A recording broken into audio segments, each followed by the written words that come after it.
साथियों, आज हम एक बहुत ही महत्वपूर्ण विषय पर चर्चा करेंगे जो कि ट्रेन की मेंटेनेंस से जुड़ा है। हमारा विषय है air brake testing of LHB rake and its maintenance, जो मैकेनिकल स्टाफ के लिए विशेष महत्व रखता है। इस विषय को समझने के लिए हम लाइन डायग्राम का सहारा लेते हैं, जिसमें हर कंपोनेंट को स्पष्ट रूप से दिखाया गया है।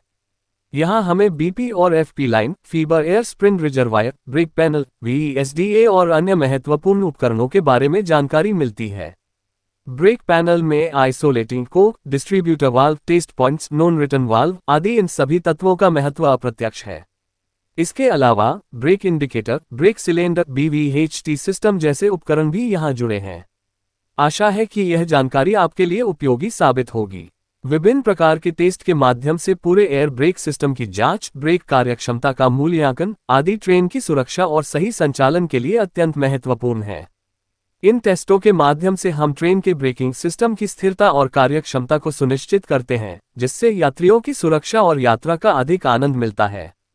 इसलिए एयर ब्रेक टेस्टिंग और मेंटेनेंस ट्रेन की सुरक्षा और स्मूथ चलान के लिए अत्यंत आवश्यक है।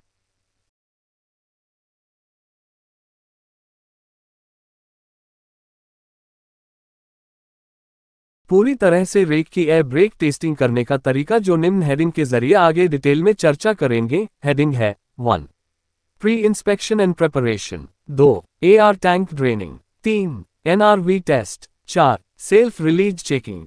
5. If found released checking of RNCR। 6. Charging the system. 7. Leakage check with soap solution. 8. Rate of leakage test. 9. Attend coaches in which AR/CR found empty. 10. Brake application test. 11. Bogie isolation test. 12. Brake indicator test. 13. Checking of cross connection in BP, FP pressure. 14. Brake release test and CR overcharging check.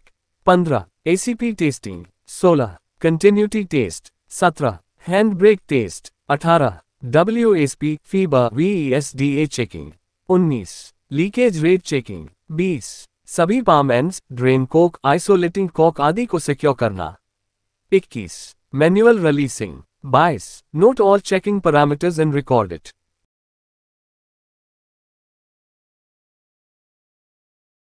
साथियों, rake के washing line में लग जाने के बाद सुनिश्चित करें कि रैक के फ्रंट पावर के व्हील लाइन पर wooden wedge, iron skid, scotch block लगे हैं और रैक सेफ है। टेस्ट शुरू करने से पहले सभी पाइप व RTR में प्रेशर सुनिश्चित कर लें। RTR के एक्सटेंशन पाइप आदि को भी चेक कर ले। Air brake rake testing procedure LHB coach. Number 1. Draining of all AR tanks. Rake के पिट लाइन पर आने पर हवा में पानी ड्रेन करने के लिए ड्रेन कॉक खोलकर सभी कोचों के AR टैंक 125 लीटर और 75 लीटर को पूरी तरह से खाली कर दें। 2. NRV test. शुरुआत में टेस्ट रेक के BP होस को रेक के BP होस के साथ जोड़ें और फिर BP प्रेशर को 5.0 किग्रा सेमी 2 तक चार्ज करें। दोनों छोर के पावर कारों के FP एंगल कॉक को बंद स्थिति में रखें। पावर कार में लगे FP गेज की जांच करें। अगर गेज कोई प्रेशर नहीं दिखाता है तो सभी कोचों का NRV ठीक है। अगर FP गेज कोई प्रेशर दिखाता है तो रेक में किसी भी कोच का NRV दोषपूर्ण है।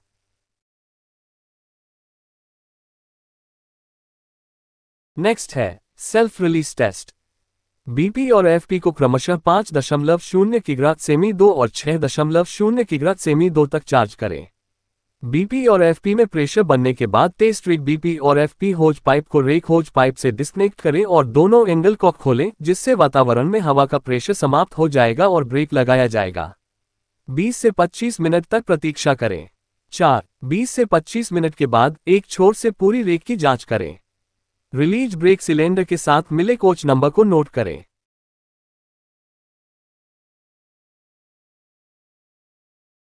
आगे है charging and checking of any leakage in system and arresting the leakage if any. दोबारा रेक और टेस्ट रेक के BP और होस पाइप को कनेक्ट करें और फिर BP को 5.0 किलोग्राम प्रति सेंटीमीटर 2 और को 6.0 किलोग्राम प्रति सेंटीमीटर 2 पर चार्ज करें। BP और गेज को अन्य पावर कार के मुक्त छोर पर डमी के साथ कनेक्ट करें। सामने की पावर कार में BP और प्रेशर गेज की जांच करें। BP प्रेशर 5.0 किलोग्राम प्रति सेंटीमीटर 2 और प्रेशर 6.0 किलोग्राम प्रति सेंटीमीटर 2 दिखाना चाहिए। यदि किसी भी प्रेशर में कोई अंतर है तो मास्टर गेज फिट करके जांचें। यदि अभी भी प्रेशर बीपी में 5.0 किलोग्राम प्रति सेंटीमीटर दो। अगला स्टेप है लीकेज रेट की जांच करना। टेस्ट रिग आरटीआर के बीपी और एफपी एंगल कॉक को 0.3 मिनट के लिए बंद करें। बीपी और एफपी दोनों में लीकेज की निगरानी करें।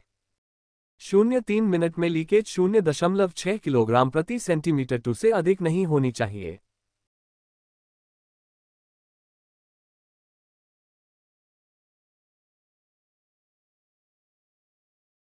नेक्स्ट है जिन कोच में एआर और सीआर खाली पाए गए उनको अटेंड करना। उन कोचों को अटेंड करें जिनमें एआर खाली और सीआर खाली पाए जाते हैं। लीकेज के लिए ब्रेक पैनल के पीछे से एआर टैंक और पाइप लाइन की जांच करें। इसी तरह ब्रेक पैनल पर सीआर टैंक और पाइप लाइन और डमी प्लग की जांच करें। यदि लीकेज को अटेंड करने के बाद भी दोष देखा जाता है तो विस्तृत जांच के लिए कोच को डीवीएस करें और सिक लाइन में सिंगल कार एससीटीआर टेस्टिंग करें।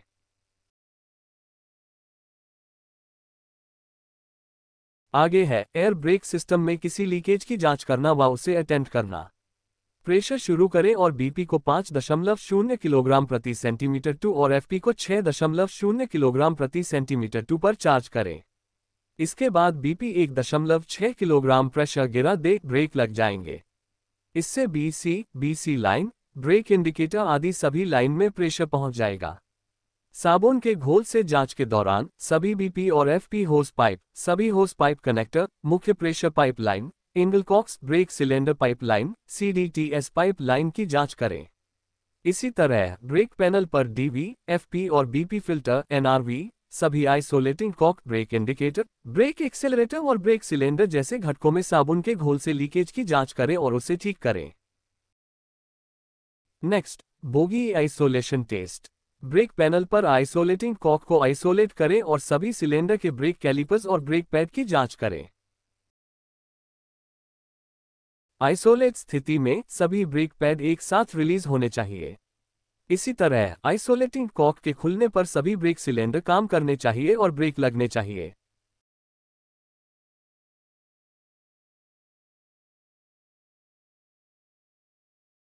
इंडिकेटर की जांच। ब्रेक लगाने पर ब्रेक इंडिकेटर की जांच करें। इंडिकेटर को लाल रंग दिखाना चाहिए। हालांकि जब ब्रेक को आइसोलेटिंग कॉक से रिलीज किया जाता है तो ब्रेक इंडिकेटर को हरा रंग दिखाना चाहिए। यदि ब्रेक रिलीज स्थिति में ब्रेक इंडिकेटर हरा नहीं दिखा रहा है या ब्रेक लगाने की स्थिति में ब्रेक इंडिकेटर लाल नहीं दिखा रहा है तो ब्रेक इंडिकेटर खराब है। ब्रेक इंडिकेटर की मरम्मत करें, बदलें। Next is to check any interconnection in BP and FP. दूसरे छोर के पावर कार में बीपी और एफपी प्रेशर गेज को क्रमशः 3.4 किलोग्राम प्रति सेंटीमीटर 2 और 5.86.0 किलोग्राम प्रति सेंटीमीटर 2 प्रेशर दिखाना चाहिए। यदि उपरोक्त प्रेशर में कोई अंतर देखा जाता है तो इसका मतलब है कि बीपी और एफपी कनेक्शन में कोई क्रॉस कनेक्शन है। इसे देखें और सुनिश्चित करें कि बीपी प्रेशर 3.4 किलोग्राम प्रति सेंटीमीटर 2 और एफपी प्रेशर 5.86.0 किलोग्राम प्रति सेंटीमीटर 2 है। नेक्स्ट, सीआर की ओवरचार्जिंग चेक करना। बीपी और एफपी प्रेशर को क्रमशः 5.0 किलोग्राम प्रति सेंटीमीटर 2 और 6.0 किलोग्राम प्रति सेंटीमीटर 2 पर चार्ज करें। पूरे रेक के ब्रेक इंडिकेटर की जांच करें। सभी कोच रिलीज स्थिति में होने चाहिए। यदि कोई कोच रिलीज नहीं हुआ है तो इसका मतलब है कि उस विशेष कोच का सीआर ओवरचार्ज हो सकता है और डीवी में कोई इंटरनल फॉल्ट है। विस्तृत जांच के लिए कोच को सिक मार्क करें।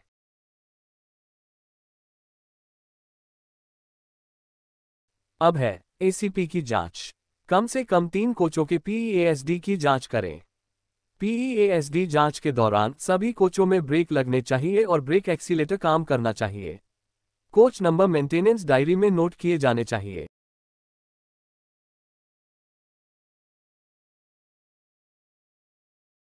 आगे है most important continuity test. RTR से प्रेशर की आपूर्ति बंद कर दें। आगे की पावर कार से गार्ड वैन में लगे इमरजेंसी वाल्व हैंडल से प्रेशर गिरा दें। आगे की पावर कार में बीपी प्रेशर लगभग 25 से 30 सेकंड में 0 वर्ग किलोग्राम प्रति सेंटीमीटर और पीछे की पावर कार में लगभग 40 से 50 सेकंड में 0 वर्ग किलोग्राम प्रति सेंटीमीटर हो जाना चाहिए।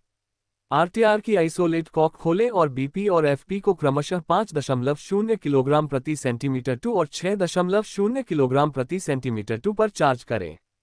अब आरटीआर से प्रेशर की सप्लाई को फिर से बंद कर दें। पीछे की पावर कार के गार्ड वैन के आपातकालीन गार्ड वैन वाल्व को खोल दें। पीछे की पावर कार में बीपी प्रेशर लगभग 25 से 30 सेकंड में 0 वर्ग किलोग्राम प्रति सेंटीमीटर और सामने की पावर कार में लगभग 40 से 50 सेकंड में 0 वर्ग किलोग्राम प्रति सेंटीमीटर हो जाना चाहिए।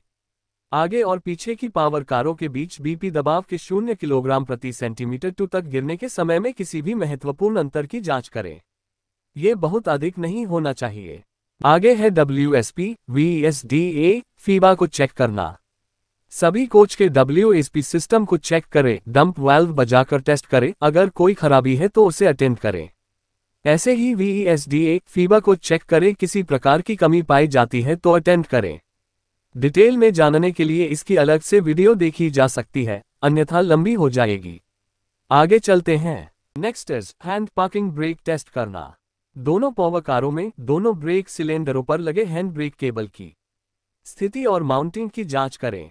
ब्रेक लगाने के लिए गार्ड वैन में लगे हैंड व्हील को क्लॉकवाइज घुमाएं। पूरा घुमाव होने के बाद दोनों ब्रेक सिलेंडर में ब्रेक लग जाना चाहिए और हैंड ब्रेक इंडिकेटर लाल दिखना चाहिए।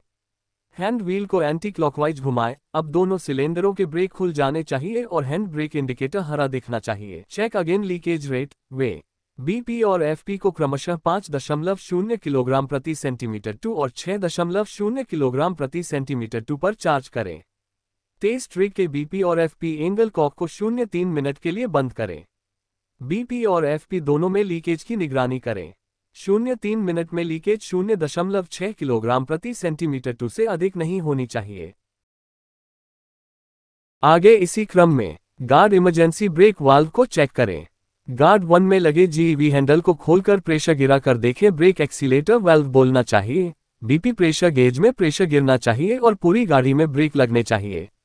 ये हो जाने के बाद सावधानी के तौर पर पूरे रेक के बीपी, एफपी, पाम एंड सभी आइसोलेटिंग कॉक, ड्रेन कॉक आदि को SSY से सिक्योर कर देना चाहिए। नेक्स्ट एज मैनुअल रिलीज करना।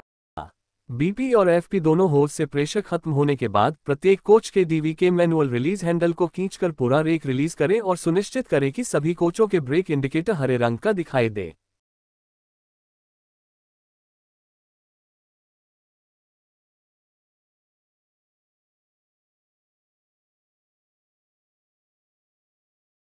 Calibration of gauge. सुनिश्चित करें कि पावर कार में लगे सभी बीपी, एफपी और BC गेज कैलिब्रेटेड हैं और सही रीडिंग दिखा रहे हैं। अंत में सभी चेक किए गए पैरामीटर्स, किए गए कार्य आदि को मेंटेनेंस डायरी व CMM में रिकॉर्ड करें।